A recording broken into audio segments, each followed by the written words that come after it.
안녕하십니까. 저는 2024년 국세청 톡톡 어린이 명예기자단의 김우진 기자입니다. 저는 오늘 여러분들께 세율에 대해 소개하겠습니다. 그럼 시작해볼까요? 3, 2, 1, GO! 목차입니다.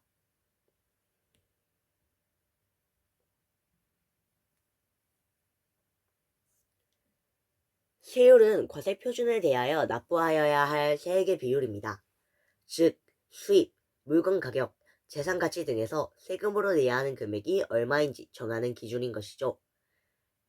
세율을 쉽게 이해할 수 있는 예시를 들어보자면 세율이 10%이고 총 만원의 소득을 얻었다면 10%인 1,000원을 세금으로 내야 하는 것입니다. 세율의 종류에 대해 알려드리겠습니다. 명목 세율은 법적으로 정해진 세율입니다.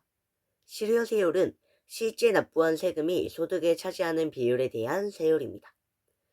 누진 세율은 소득이 많을수록 세율이 점진적으로 높아지는 세율이고, 단위 세율은 소득이나 소비에 관계없이 동일한 세율입니다. 간접 세율은 소비자가 소비할 때 내는 세금입니다. 직접 세율은 소득, 재산 등 개인이나 법인이 직접 부담하는 세금에 대한 세율입니다. 비례 세율은 소득에 관계없이 일정 비율로 세금이 부과되는 세율이고, 역진 세율은 소득이 높은 사람에게 상대적으로 더 큰 세금 부담이 가는 세율입니다. 그런데 세금이 필요한 이유는 무엇일까요?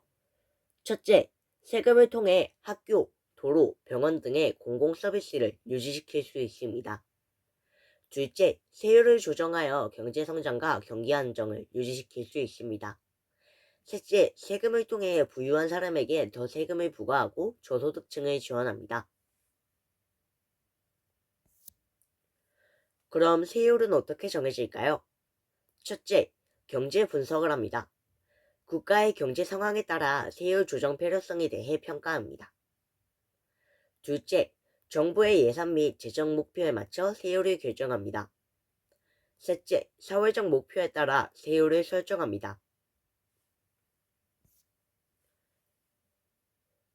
여러분들, 청소년들도 세율로 인해 간접적인 세금을 납부한다는 사실을 알고 계셨나요?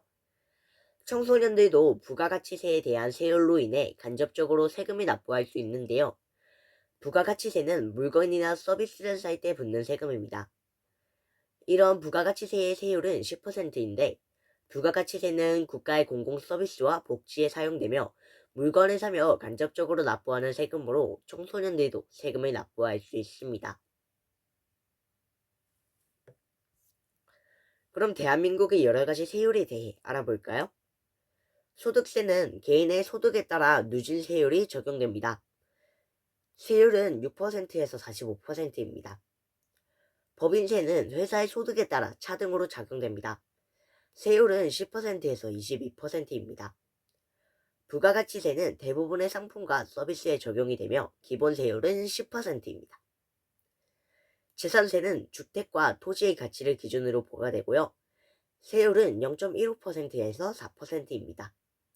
상속세 및 증여세는 상속 및 증여 금액에 따라 차등으로 적용되며 세율은 10%에서 50%입니다. 그럼 이번에는 다른 나라의 여러 세율에 대해 알아보겠습니다.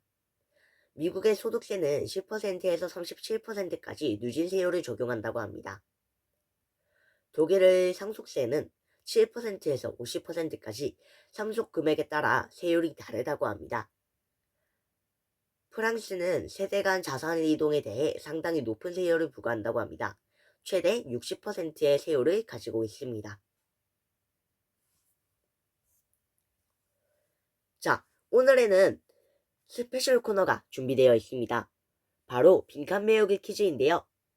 다양한 글에 빠진 빈칸에 대해 알맞게 적어주시면 됩니다. 자, 그럼 시작해볼까요? 3, 2, 1, GO! 빈칸, 즉 가로 안에 들어갈 알맞은 말을 생각해주세요. 제한 시간은 30초 드리도록 하겠습니다.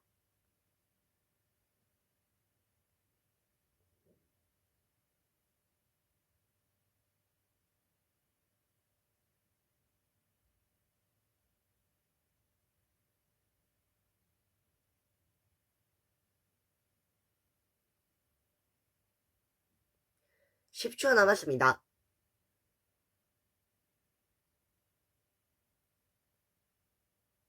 3, 2, 1. 땡! 빈칸 메우기 퀴즈의 정답은 10.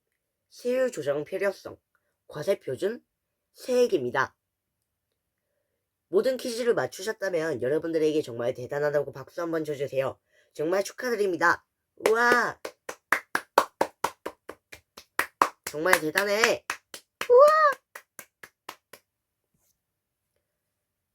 지금까지 세율에 대해 알아보았는데요. 이것으로 영상을 마치도록 하겠습니다. 저는 지금까지 2024년 국세청 톡톡 어린이 명예기자단의 김우진 기자였습니다. 들어주셔서 정말 감사합니다.